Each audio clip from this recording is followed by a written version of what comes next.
ভাই বোনদের সাথে দেখা সাক্ষাৎ হবে না, বিষয়টা কতটুকু সত্য? আসলে বিষয়টা মোটেও এইভাবে না যেভাবে আমরা দেখেছি। আমার তো এটা প্রত্যেকটা মানুষেরই হৃদয়ে লাগার মতো একটা বিষয়, আসলে দেখা হবে কিনা। এটি খুব বেশি ভাইরাল হওয়াতে এই বিষয়টা নিয়ে কথা বলা আমি দায়িত্ব বলে মনে করছি। আপনারা নিশ্চয়ই যারা দেখেছেন এই বিষয়টি, এটা একটা ভিডিওর মাধ্যমে ছড়িয়ে পড়েছে এবং লিপসিংয়ের মধ্য দিয়ে এটা আরও বেশি ছড়িয়ে দিয়েছে। মৃত্যুর পরে যদি আপনি মুমিন ইমানদার হন, তাহলে অবশ্যই আপনি আপনার ভাই আপনার বোন সবার সঙ্গে আপনি দেখা করতে পারবেন। প্রমাণ হচ্ছে কোরআনুল কারীমের সূরা তুর। আল্লাহ রাব্বুল আলামিন বলছেন, সেদিন লোকদেরকে আলহাকনা বিহিম যুররিয়াতাহুম, তাদের নিজেদের আত্মীয় স্বজনের সঙ্গে মোলাকাত করায় দেওয়া হবে, ভাইয়ের সঙ্গে মোলাকাত করায় দেওয়া হবে, বোনের সঙ্গে মোলাকাত করায় দেওয়া হবে। আলহাকনা বিহিম যুররিয়াতাহুম, ভাই তার বোনকে পাবে, বোন তার ভাইকে পাবে। অবস্থা দেখবে সেদিন এমন হবে যে ভাই হয়তো জান্নাতি, বোনটা হচ্ছে জাহান্নামী। দেখা আল্লাহ রাব্বুল আলামিন সেদিন যদি মাফ করে দেন, এটা আল্লাহ রাব্বুল আলামিনের ইচ্ছা। আর যদি মাফ না করেন, তাহলে ওই দেখাটাই শেষ। এরপরে যদি আল্লাহ তাআলা দেখান তাহলে ভিন্ন বিষয়। তাহলে বোঝা যায় যে মৃত্যুর পরে ভাই তার বোনকে দেখতে পাবে, বোন তার ভাইকে দেখতে পাবে ইমানদার হলে। ইমানদার হলে দেখা সাক্ষাৎটা খুব স্বাভাবিক থাকবে, মাঝে মাঝেই দেখা সাক্ষাৎ হবে। যখনই মন চাবে আপনি দেখা সাক্ষাৎ করতে পারবেন। আপনার সাথে দেখা সাক্ষাতের মধ্য দিয়ে বিভিন্ন গল্প হবে। আল্লাহর জান্নাতে বাড়ি হবে এমন, এক তালা থেকে আরেক তালা হবে। মা বাইনা সামা ওয়াল আরদ, জমিন থেকে আকাশ যত দূরে, আকাশ থেকে জমিন যত দূরে, জান্নাতের এক তালা থেকে আরেক তালা হবে এত দূরে। সুবহানাল্লাহ বিহামদি। সেই জান্নাতের ভিতরে আল্লাহ তাআলা দেখা সাক্ষাৎ করিয়ে দিবেন। এটা কোরআনুল কারীমের আয়াত দ্বারা প্রমাণিত।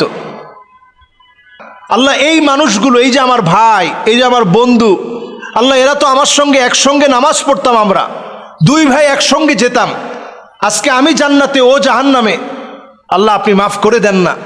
সেদিন যখন এইভাবে আল্লাহর কাছে ফরিয়াদ করবে, আল্লাহ যার ফরিয়াদ কবুল করবে, আল্লাহ বলবে যাও তাকে জাহান্নাম থেকে নিয়ে আসো। সেদিন গিয়ে আত্মীয় স্বজন একে অপরকে, বন্ধু বান্ধব একে অপরকে, ভাই তার ভাইকে টেনে নিয়ে আসবে।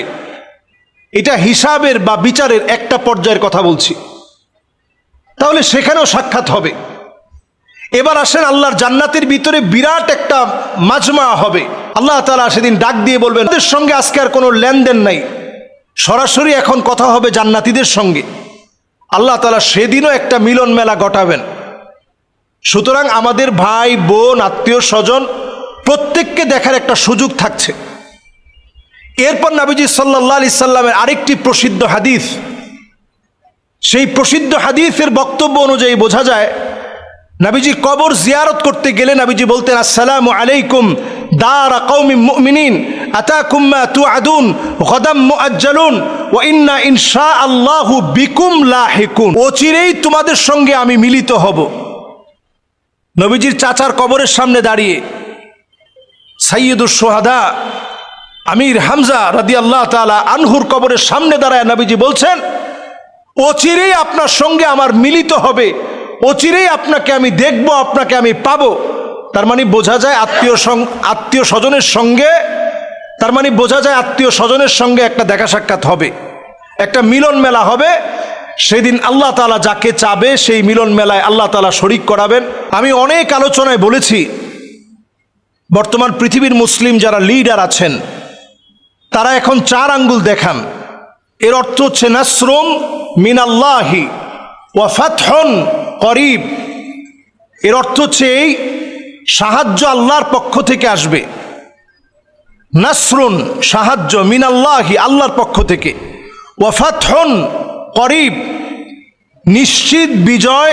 এখন সারা পৃথিবীর অবস্থা এমন, নবী আলাইহিস সালাতু ওয়াস সালাম বলছেন কিয়ামতের আগে একটা সময় আসবে, ওয়ায়াকুনুল ইসলামু গরীবা, ইসলাম হবে সবচেয়ে দুর্বল, সবচেয়ে মাজলুমদের ধর্ম হবে ইসলাম। আজকে গোটা পৃথিবীতে 200 কোটি মুসলিম আছে, এই 200 কোটির কাছাকাছি মুসলিম, 180 কোটি ধরেন, এর মধ্যে 2 কোটি মুসলিম খাচ্ছে। 20 কোটি মুসলমানের ঘরের মধ্যে খাবার নেই। মুসলমানদের এমন দৃশ্য এখন আমরা দেখছি, মুসলমানদের পেট পিঠের সঙ্গে লেগে গিয়েছে। নবীজি বলছেন, হাত্তা তুরাল আরদু দামান, সারা দুনিয়ার মধ্যে তোমরা দেখবে যে মুসলমানের তো এদিক সেদিক পড়ে আছে। আজকে সেই সময় চলে আসছে যে আমরা দেখছি ঠিক এই সময়ে কখনো মুসলমানদেরকে ত্রাণের নাম করে ধোঁকা দেওয়া হবে, কখনো মুসলমানদের বন্ধু সাজার চেষ্টা করবে। নবীজি সাল্লাল্লাহু আলাইহি সাল্লাম হাদিসের মধ্যে সতর্ক করেছেন। নবীজি বলছেন, একটা সময় আসবে যেই সময়ে তোমরা দেখবা খ্রিস্টানরা তোমাদের সঙ্গে চুক্তি করবে, এই চুক্তি টিকবে না।